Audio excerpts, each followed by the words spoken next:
Yes. What's up, beautiful people? It's your girl, Leanne. This is Shedding into Soul Culture, podcast number 4. I have a beautiful being of light here sharing time with me. Stabdh, welcome to the show. Hello, Leanne. How are you? Good. So you're out in India. Whereabouts in India are you? I am in central part of India, in Bhopal, Okay. What's the and closest it's. common city everybody knows that's closest to there? Have you heard of Khajuraho? Khajuraho, like the temples where the Yes, tantric temples yes, are? yes, yes, yes. Okay. Khajuraho is near from Bhopal. It's in the same state. Okay. So audience, we have had a beautiful serendipity and synchronicity of meeting online with some beautiful memories that are just in flow with this concept that I have with shedding into soul culture is about spontaneity, but it's also about methodologies that work and people that are using methodologies to help change their lives into better states and higher states of consciousness. In this podcast number 4, we'll be highlighting some of our personal experiences with one is the importance of the main importance of being captivated from within on your journey spiritually without the use of drugs. And the second aspect we will talk about is also the power of kirtan and how sound therapy can benefit our lives. And the third will be on the power of coming back into a natural state of love versus the machine aspect of trying to fulfill our senses and overstimulate ourselves with things like porn or overuse of anything in those areas. So Stabdh, we were chatting the other day and beautiful things were coming out of that first conversation we had in relationship to the importance of where East and West comparatively are either born into a state of working on samadhi or are trying to overly stimulate their state to come into samadhi, and some views that maybe Stabdh wants to give us. So Stabdh, I'm going to give this over to you a little bit where you can open up your feelings or your experiences about, why would we benefit more being sober and having states of bliss versus the Western mentality of utilizing drugs to find God? So it's not about why it is better, something is better, or something is like not better than this. It's not a comparison. It's from my point of view, it's basically a difference in approach. So West in general has this thing that they want to achieve everything very fast. So time component, they want every experience right here, right now in place. And in East, there has been this attitude that they have cultivated this attitude of over ages that they wait for the right season, they wait for the right moment, and waiting has been the part of their nature.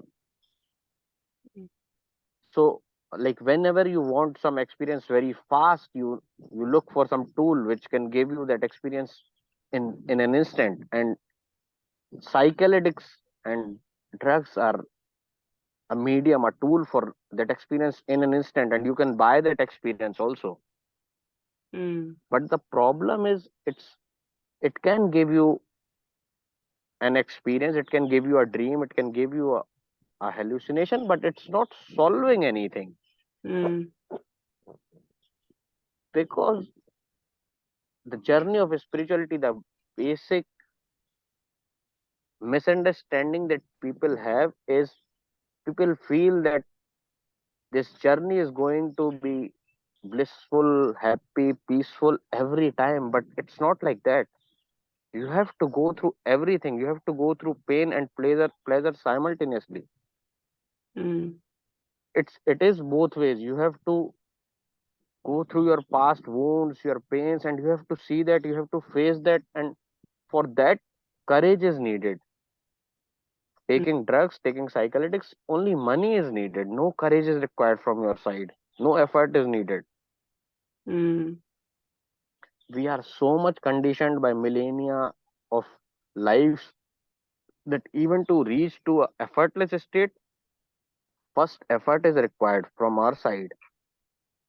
Mm, Gurdjieff puts it very simply that you have to go through conscious labor and intentional suffering. And in East, they have merged these two words and they call it tapa. mm, So it is like that. In taking drugs and psychedelics, there is no intentional suffering, no conscious labor, no tapa. So for amusement, for going into some another dream, like this life, what you are facing, when it becomes unbearable, you want to escape it. So escaping from life, then it's good. You take drugs, you can escape it. But if you want the real thing, if you want the real essence of things, you have to go into life and you have to go very deeply into it. mm.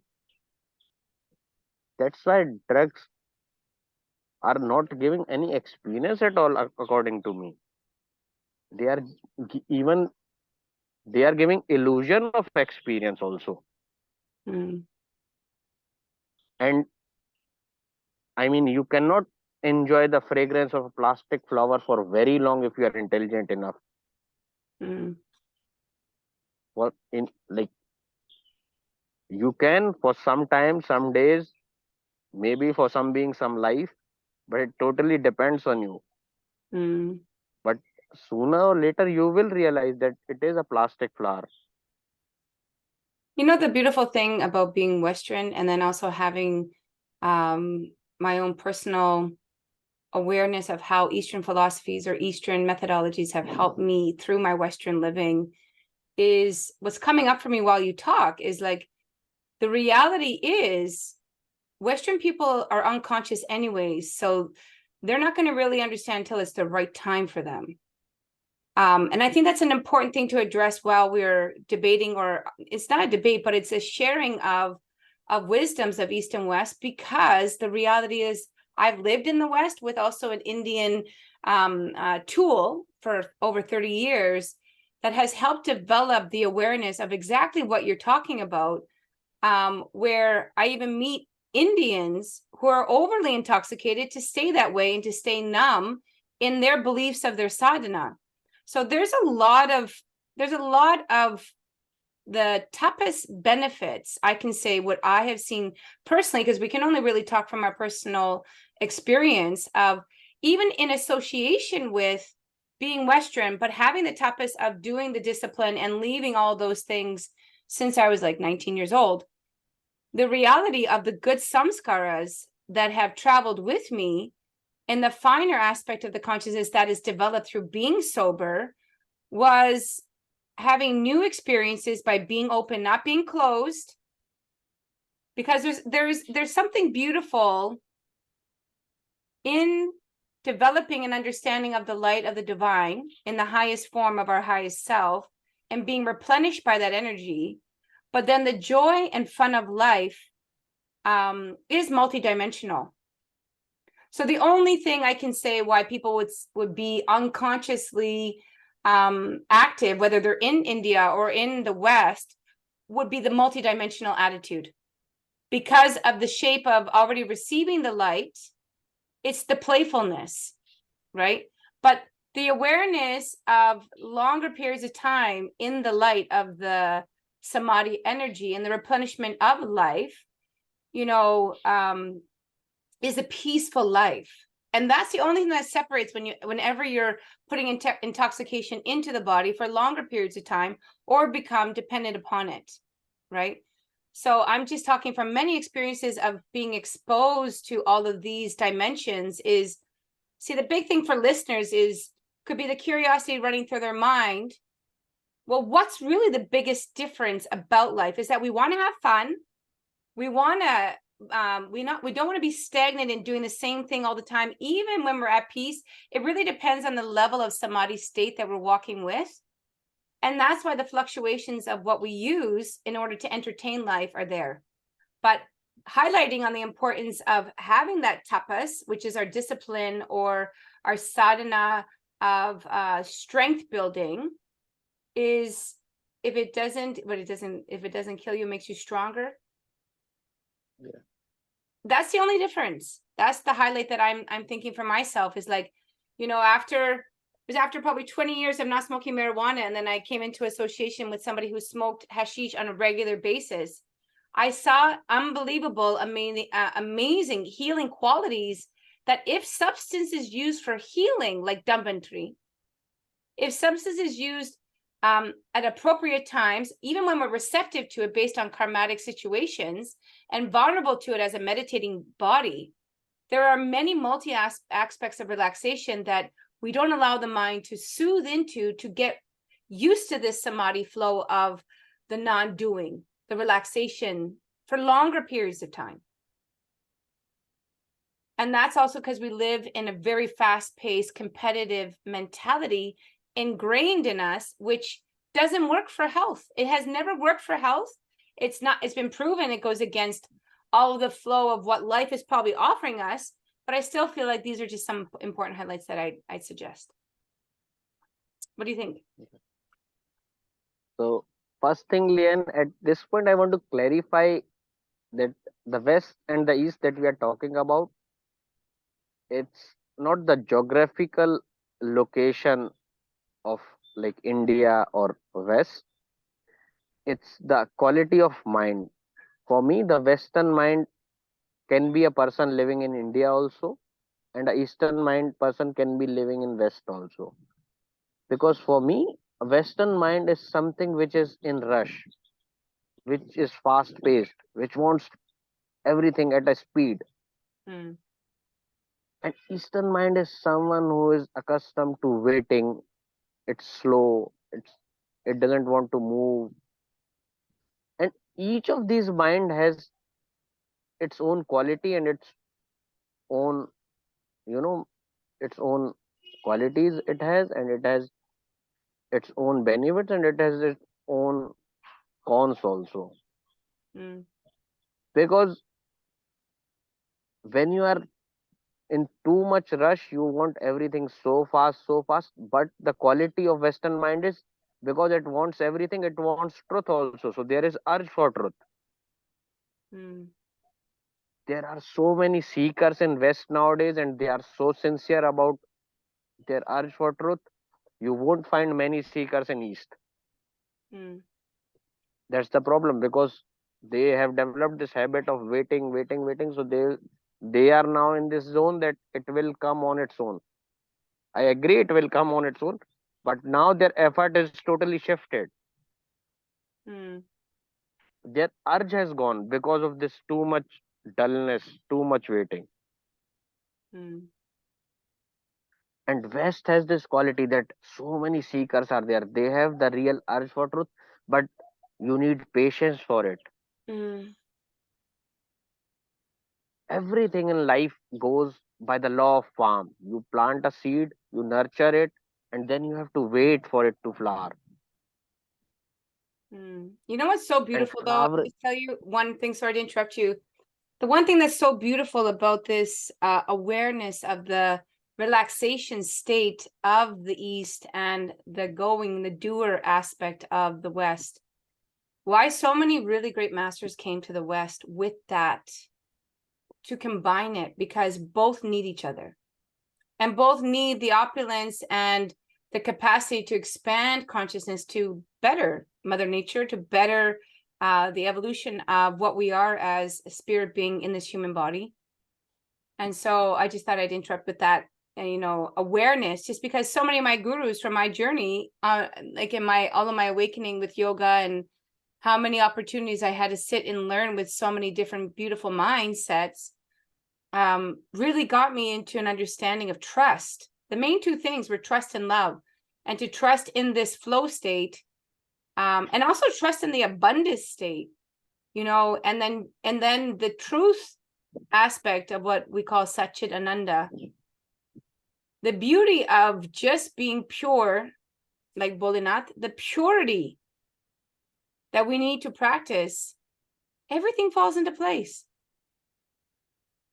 Everything falls into place. So highlighting on this main thing of substance, because we can move on to the next little part, listeners, I think the biggest thing is just addressing the importance of self-discipline and the joy of appreciation of what you have, the smallest gratitude, moment to moment. And then the methodologies that we can carry on from our ancestors that are helping us to stay in that place. Because what is it that really helps us? For me, 30 years, yoga, pranayama. What really helps me to stay in that flow is my method. I don't know what method it is for you. We can talk a little bit about what methods work for you best. Maybe you can say that, and then we'll move into the method of kirtan and the power of how it can change your life. See, method, there is no absolute method which works for everyone. That is one thing. And method totally depends on your individual attitude,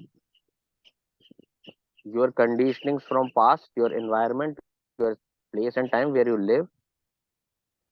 But also it depends, like, you cannot select your right method. You need to find some guru externally or internally. You have to find your own voice as your internal guru. Then the method will happen on its own. Mm, To start with, you can start with anything. Go with yoga, go with meditation.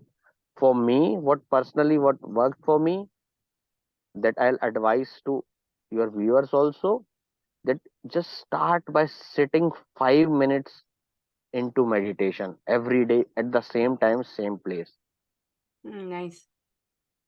and start with a small prayer, that if there is something which we call ultimate reality, true nature, whatever name you give it, let this thing come to me. Just start with this small prayer, Mm, and you will start attracting right people, right thoughts, right methods. Everything will happen on its own. mm. Beautiful. Because because we have so less in our hands. We are so small.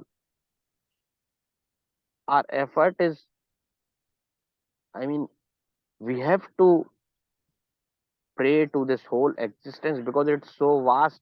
It can help us in so many invisible hands we don't know about it. Mm, So if you are looking for something, if you want cessation of your suffering, just start with a little prayer.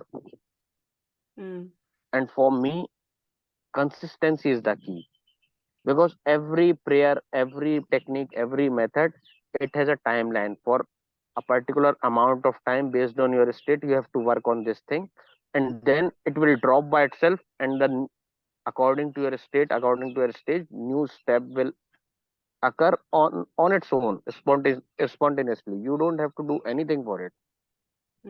wonderful. but but start with a small prayer.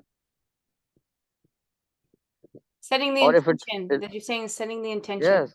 Your intention And of even if, yourself, your intention to connect to yourself, your intention to listen to the inner cosmic consciousness that you're looking to understand, and just being consistent in the same place every day.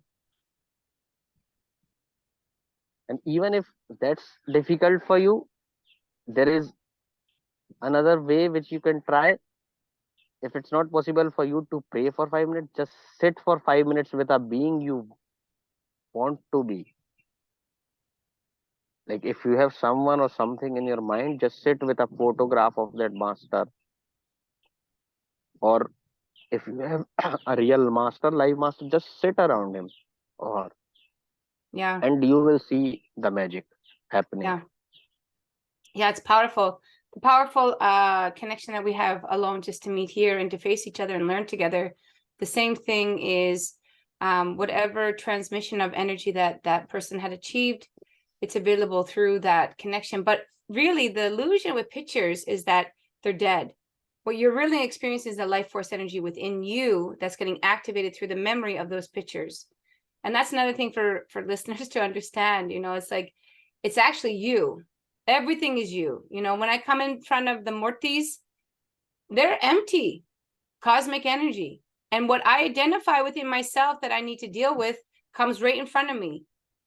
So with the masters, it's going to be the same thing. I think it's a beautiful way to come into talking about the power of kirtan, because sound therapy is one of our main koshas of our body, and how we're affected through hearing and seeing and touch and all of our senses through sound, and how different aspects of sound through time and space have had their benefits to keeping us vital, to keeping us beautiful, to keeping us vibrating on a frequency of good health. So maybe you can talk about a little bit about kirtan and your experiences with kirtan.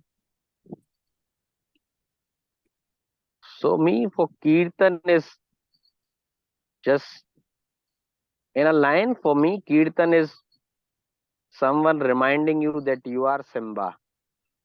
Mm-hmm. It's just, Kirtan is something wherein powerful message from masters, they are repeated with music, and with music you open up your being, and these messages go into your being deep inside. And because you already are aware of this thing, Mm. you already are Lion King. There is nothing that you have to do, you just have to remind yourself. So when you are in a kirtan, if you can gel with the vibe around it, these messages will penetrate deep inside you, and something will open up. Mm. And in an instant, even the awakening and the powerful experience can happen. And we have seen so many beings felt so many things opening up. Mm. And also, uh, there are knots, or in Hindi we call it granthis. We have so many unconscious knots inside us. Mm. So when you are open to kirtan, these knots open up. Mm.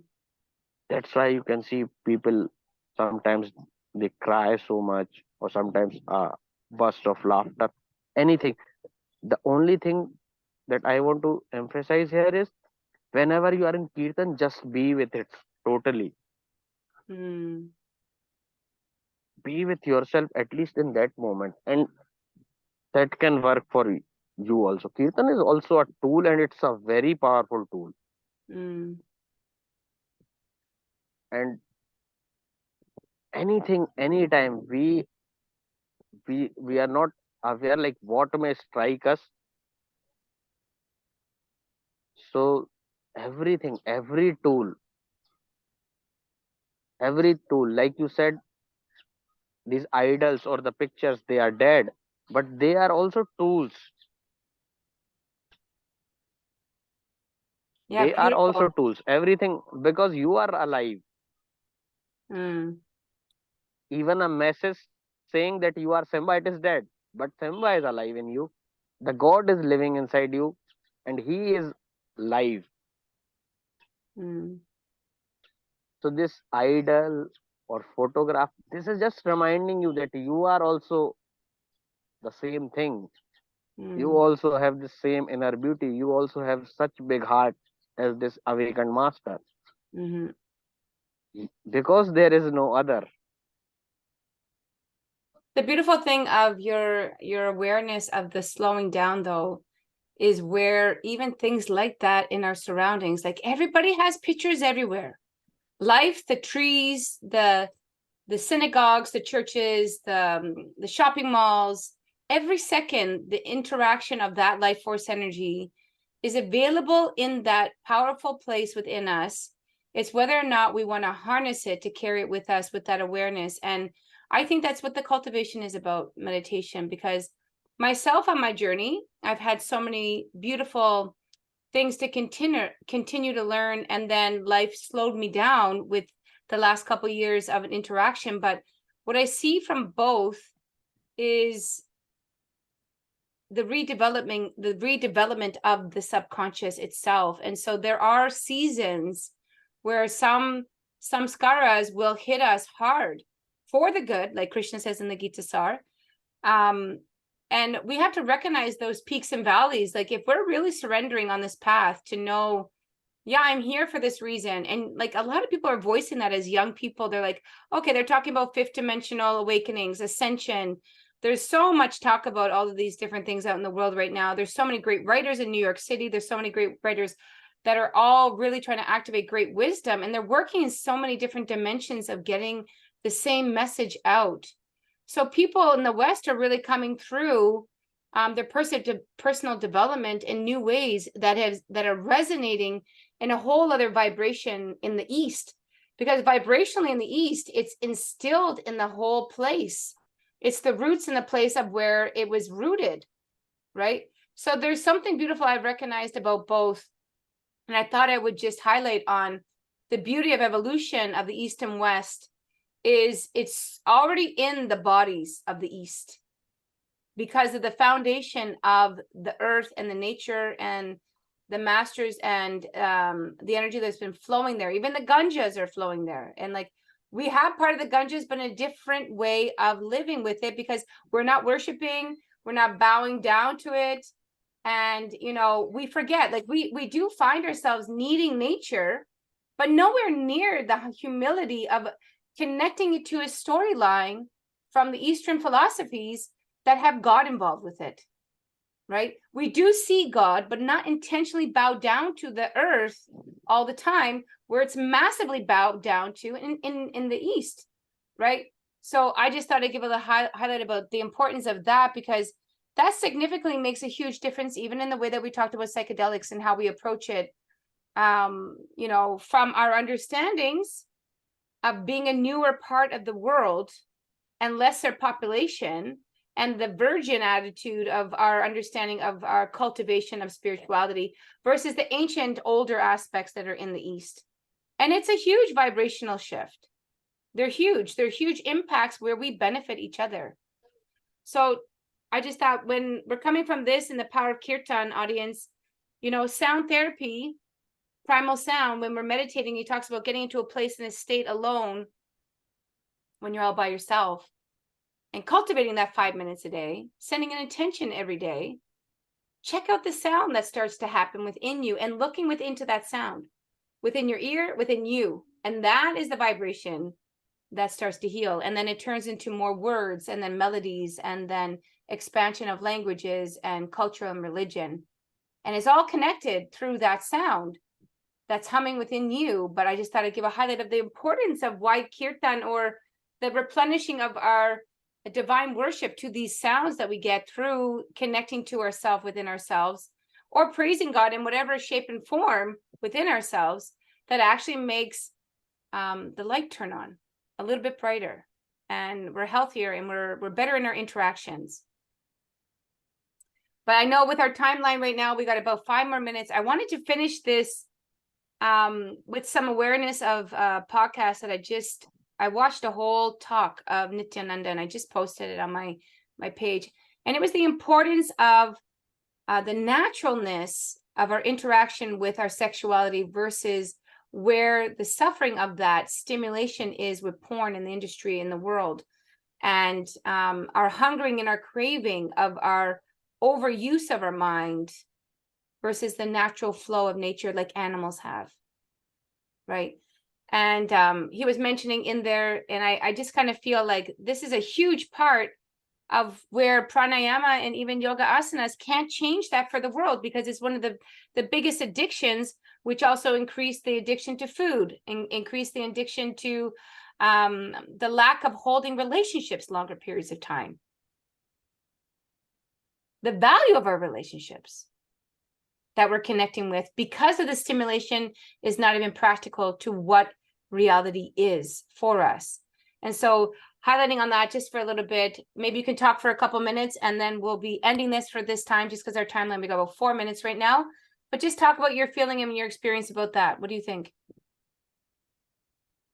See, I wanna clearly put a disclaimer here that whatever we talked about Kirtan or the methods, there is only an element of truth in all this, because these are all fingers pointing to the moon. Mm. And if you have to experience this for yourself, you have to go on this journey. Everything that we talk about Kirtan, it's going to be false because it's your own experience. You have to be there and you have to sense what a real Kirtan is. And for your listeners and viewers, I invite you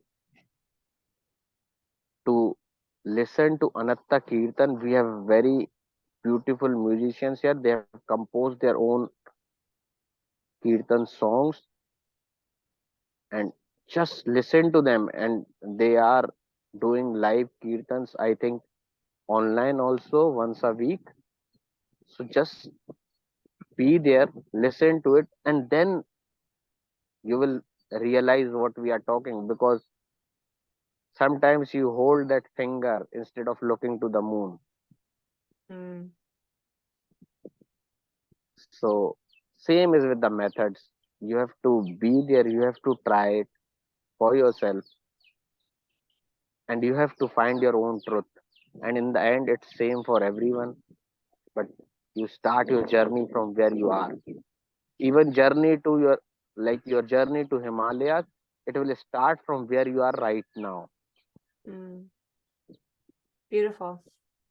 So yeah, so My listeners, the point Yeah, that I was saying about the overuse of our senses, I really feel like I just got into that, but I think we can have another podcast soon.